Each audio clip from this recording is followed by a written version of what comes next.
Okay, it's the day after WTCS Leeds, my debut in short course. I got home seriously late last night and didn't really sleep because I was just buzzing from the whole experience, but definitely loved it. So many things to talk about, but what an amazing experience, and Leeds definitely delivered the goods for an amazing race.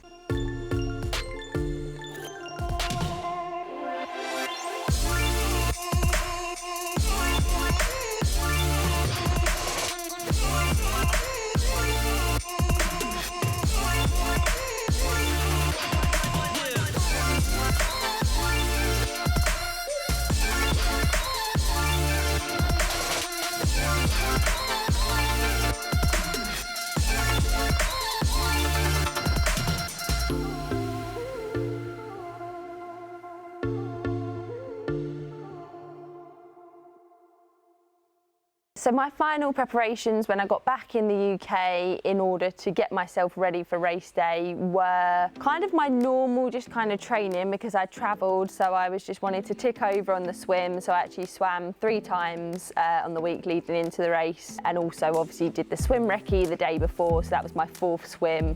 And then I guess if you count the race warm-up on the race day, then I'd done 5 swims in preparation. I'd done a couple of bike sessions, one of them just an easy indoor spin. I got a brand new cross bike from Cube, so took that out on Reese's birthday. We did a birthday ride.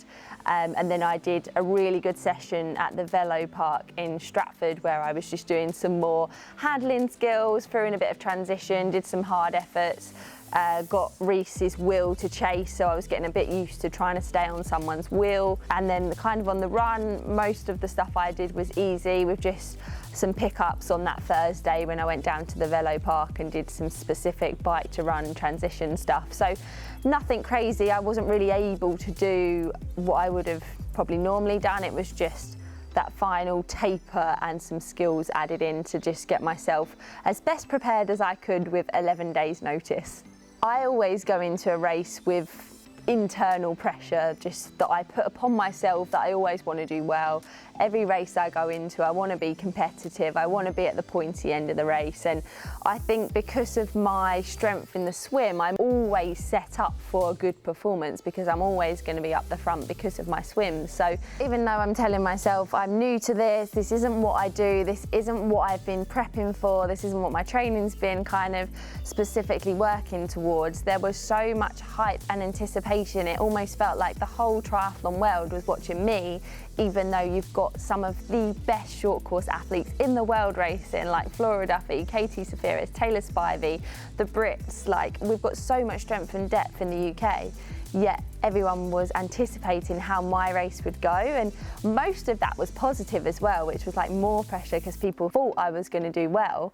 And then there's obviously always the doubters, and me being me, I always want to kind of prove the doubters wrong and show that I can do this. But it really did feel like the chance of failing was way higher than the chance of success, purely because I just hadn't had the time I wanted to prepare for the race. So I went into the race knowing that there's a chance it could go completely wrong, but there's also a very small chance that it could go right and I could have a great race. And luckily, I think it was more on the positive side. There's, like I said, so much to learn, but for a debut with not the prep I would have wanted, I was really happy. They rang her up in January, British Triathlon. Do you fancy short course? Yeah, I'll give it a go. 11 days notice she's had. She destroyed everyone in the swim. She did brilliantly on the bike in unfamiliar circumstances. Great run. That's a top 5. Okay, so just made it to the Hilton Hotel here in Leeds, and I'm in my room. I've had my COVID test, and I'm just anticipating that hopefully it's going to be negative. Then I can get my accreditation and go and have my lunch. So just eagerly waiting for that negative result so that I can actually line up and race at the weekend. So fingers crossed.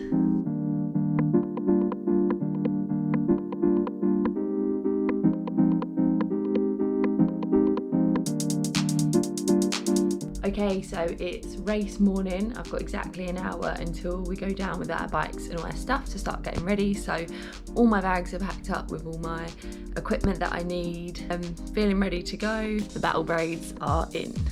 Just got to go and do my best. I haven't actually managed to get much footage whilst I've been here. I need to put all my attention into just learning everything, seeing where everything is, so I can't actually waste any brain space, but hopefully you'll get to see me actually in the race. So fingers crossed, and I'll see you on the other side.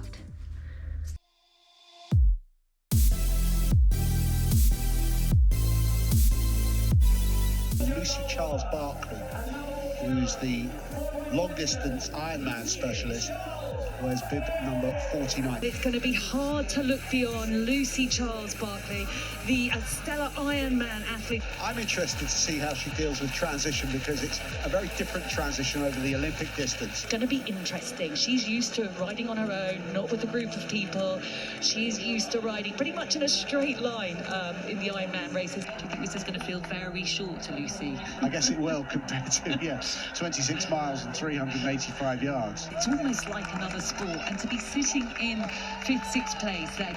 Lucy Charles-Barclay with a sparkling performance, fastest in the water. Her first ever World Triathlon Championship Series. What a way to finish.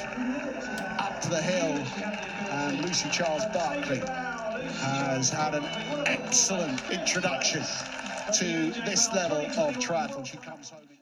It was amazing to be racing on home soil. Like, I don't often race in the UK, and I also believe with over a year out of racing with a crowd, like to have the crowd, like, I mean, I've heard from the Brit girls that normally in Leeds the crowds are insane, like they are humongous crowds and the sound is just something else, but with limited numbers because of COVID, I mean, the crowd still delivered the goods. Like, I don't think I've ever heard my name screamed so loudly during a race. It was just amazing to have so many fans cheering me on, and it definitely helped me in the race as well, just to be biking up a hill and all you can hear is your name being shouted. So yeah, huge thank you to the crowds. And the course itself was really cool as well. Like, I mean, I'm used to riding a TT bike pretty much in a straight line, pretty much on my own for 5 hours. So to be biking for an hour, going hard on a technical course, trying to stay with the likes of Flora Duffy, who is so strong, so technically skilled,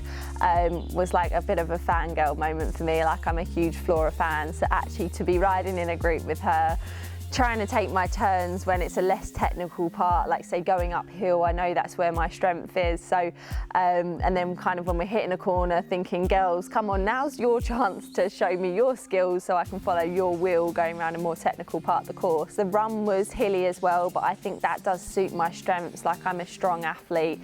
I love running uphill. I'm used to running in the forest here, which is super hilly. So without a doubt, everything about the course was challenging, which I loved. It made for a really tough race and yeah, an exciting race. Yeah, I was just happy to be up the front doing my thing and loving it. I really did enjoy it. It's so different to the long course racing, and it hurts way more, but it's over way faster. Yeah, finishing 5th on my debut race. I mean, I went into the race thinking, you know what, if I got top 10, I would be over the moon with that. The difference with short course racing is so much can happen. It's so tactical.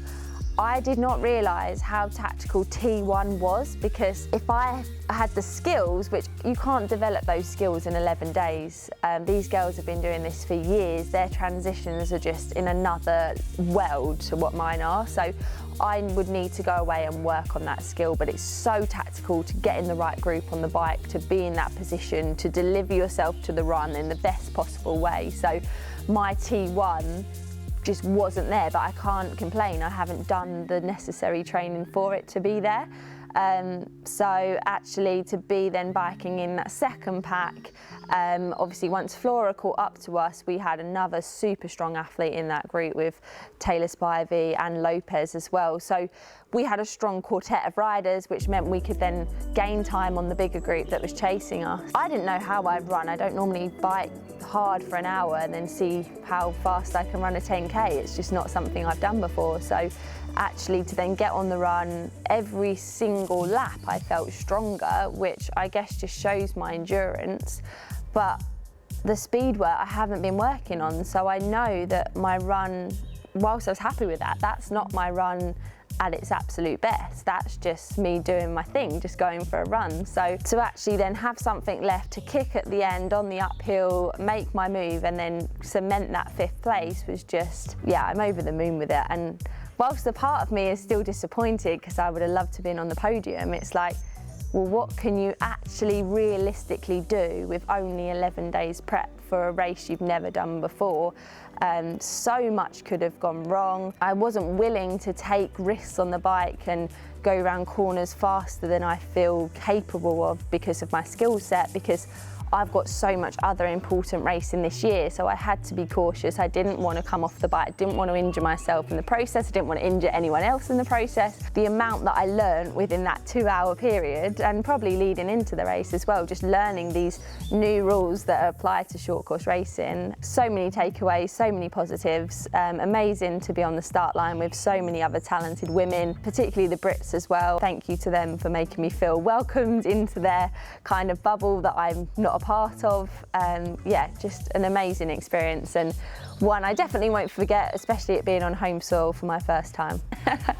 Do I think there's room for me in the short course field in the future? Well, I hope so. I mean, I think that proved that I can be competitive. I was kind of in the race and part of me was like, you're doing well, but you haven't done the prep you would have wanted, so you could be better than this, but you're still having a great race. You've got to go with it, you've got to learn on the go. There's a huge part of me that has always been about the Olympic dream. Growing up being a swimmer, it was all about, I want to go to the Olympics, I want to race in an Olympic Games, I want to be an Olympian. And that has never left me. It's always been at the back of my mind. When I came into triathlon, that was the initial route I wanted to go down, and unfortunately, I was told that I wouldn't be good enough at it, and it was like a bit of fire in my belly that I want to prove I can do this, I am good enough to do this. Great Britain is seriously competitive. I mean, that's why I wasn't on the start line to begin with. We've just got so many amazing, talented female and male athletes. So do I think I can slot in? Well, I feel like I've proved I can with a top 5 finish. I've proved that I'm willing to work, I'm willing to go away and improve the skills necessary to go and race at a Commonwealth Games, at Olympic Games. And whilst obviously the selection criteria needs to be met, which I'm still a way off, I'm now 123rd in the Olympic rankings from that one race, and actually 13th ranked in the World Tri Series as part of those races.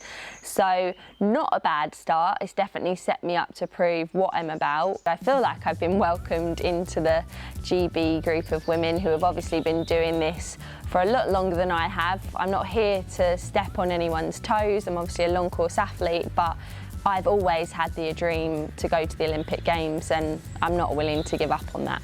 Okay, so we're going to do a little giveaway as a kind of special thing for my debut in the short course. So we are going to ask you a question, which is, did my performance surprise you in the short course? If so, what surprised you about it? Or were you not even surprised at all? So comment in the comments below. We will pick a winner from there, and you can win my signed race transition number that was in the transition area in Leeds. Thanks for watching my little recap of how the race went in Leeds. I hope you enjoyed this video. If you haven't watched our previous video yet, which showed how I prepared for the race, then make sure to check that out. We'll pop that somewhere on the screen above or below. And as always, make sure to like and subscribe to our channel.